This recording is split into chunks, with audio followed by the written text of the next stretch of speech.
हाँ, इमाम की तनख्वाह खुद 4,000 रुपए है, वहाँ मौज़िन की तनख्वाह 2,000 रुपए, ऐसे में 15,000 रुपए का किसी मस्जिद का बिल आना तो अपना आप में एक सवाल निशान लगाता है। मेरा नाम मोहम्मद शोएब है, हाजी नज़ाकत अली, और मेरा पता यहीं पे है, मेहंदी सराय में, गली नंबर 8 में। उत्तर प्रदेश विद्युत विभाग इन दिनों धरने पर बैठा है और निजीकरण के खिलाफ एक बहुत बड़ा आंदोलन उत्तर प्रदेश में चलाया जा रहा है, जहां स्मार्ट मीटर की लड़ाई पूरे प्रदेश में लड़ी जा रही है कि कंज्यूमर स्मार्ट मीटर से नाखुश है। धर्म स्थलों को भी नहीं छोड़ा गया है, धर्म स्थलों पर भी स्मार्ट मीटर लगाने का काम किया है। और साथ ही हम बात करेंगे स्मार्ट मीटर पे, क्योंकि अगर हमारे यहाँ स्मार्ट मीटर लगा दिया गया है, कंज्यूमर के हित के लिए लड़ाई लड़ी जा रही थी कि कंज्यूमर को किसी तरह ऊर्जा का लाभ मिले, लेकिन इस लाभ के साथ साथ मैं आपको ये भी बता देना चाहता हूँ कि स्मार्ट मीटर के बाद अगर हमारी डिमांड इन दिनों 1 किलोवाट की है तो हमारा बिल 1 किलोवाट पर ही स्मार्ट मीटर बिल उठाएगा, बिलिंग बनेगी। और अगर हमारी डिमांड अगले महीने 1.5 किलोवाट है तो 1.5 किलोवाट की हमारी बिलिंग बनेगी। एक ऐसा ही मामला सहारनपुर मेहंदी सराय में सामने है, जो मस्जिद है यहाँ पर धोबियों वाली, उसके कुछ यहाँ पर इंतजामिया खड़े हैं। मैं बात करूंगा स्मार्ट मीटर के बिल को लेकर आप लोगों में क्या रोष है? ये 3-4 महीने से हमारा बिल 2-2.5 हज़ार रुपए का आ रहा था इसमें, और उसके बाद अब ये 15,700 कुछ रुपए का बिल हमारे पास आया है। लेकिन अब ये हम ये पूछना चाहते हैं कि ये इतना 15,000 रुपए का जो बिल आया है, ये क्यों आया है? अगर हमारा कोई लोड 3-4 महीने से रेगुलर चल रहा है, जब ये स्मार्ट मीटर लगा रहते हैं तो ये कह रहे थे कि भाई 6 महीने अगर लोड तुम्हारा रेगुलर जो चलेगा उसी का बिल बन के आया करे, उसी लोड का। अब ये हमारा 3-4 महीने से 5 महीने से जो बिल आ रहा है 2 किलोवाट का आ रहा है। आपके यहाँ डिमांड कितनी है? अगर बात की जाए आपके यहाँ लोड कितना है? हमारे 2 किलोवाट 2 से 3 किलो, ऑनली सिर्फ 2 से 3 किलोवाट हमारे यहाँ चलता है।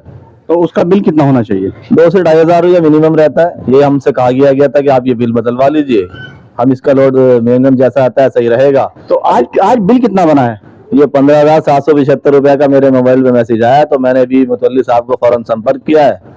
हम इतना बिल कहाँ से देंगे? धार्मिक स्थल है ना, तो उसमें हम चोरी कर सकते, तो हमारे यहाँ मस्जिद में चोरी नहीं होती, हम जेन्युइन लैंड चलाते हैं, नहीं तो हमें नमाज में दिक्कत आती है। आप ये बताइए 15,000 का बिल आप बता रहे हैं, दर्शक आप ये देख रहे हैं कि धार्मिक स्थल का 15,000 रुपए का बिल बनाया है। तो इस बिल में इसमें आप ये बताइए कि कितनी देर मस्जिदों में नमाज होती है, लाइट कितनी इस्तेमाल होती है, बताइए आप।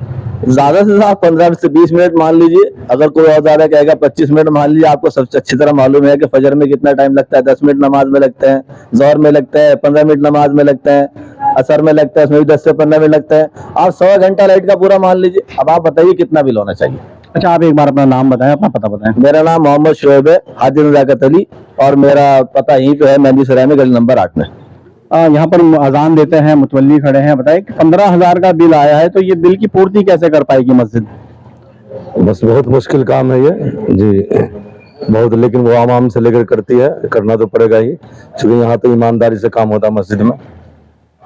बिल्कुल, मैं भी आपको बता देना चाहता हूँ, देखिए ये बहुत बड़ा एक सवाल निशान है, क्योंकि मस्जिद जहाँ वक्फ बोर्ड को सरकार अपने हाथ में ले रही है, वहीं मस्जिदों के इमामों की तनख्वाह, उनके बिजली की तनख्वाह आज भी मोहल्ले गलियों पर निर्भर है, क्योंकि हर हफ्ते चंदा किया जाता है मुतवल्लियों द्वारा, उनकी इंतजामिया द्वारा, तब जाकर इमाम की तनख्वाह और मुतवल्ली की तनख्वाह निकलती है।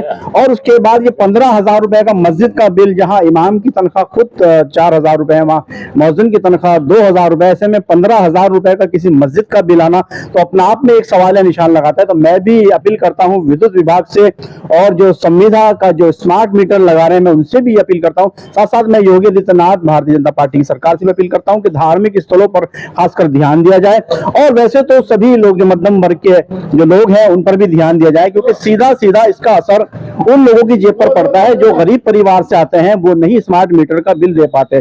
और इसका लाभ कहीं ना कहीं सोलर प्लांट को पहुंचेगा, क्योंकि जब विद्युत विभाग का बिल महंगा होगा तो जाहिर सी बात है आदमी सोलर की तरफ जाएगा। अपने कैमरा पर्सन के साथ सिकंदर राणा, बोलता समाज 24 सहारनपुर के।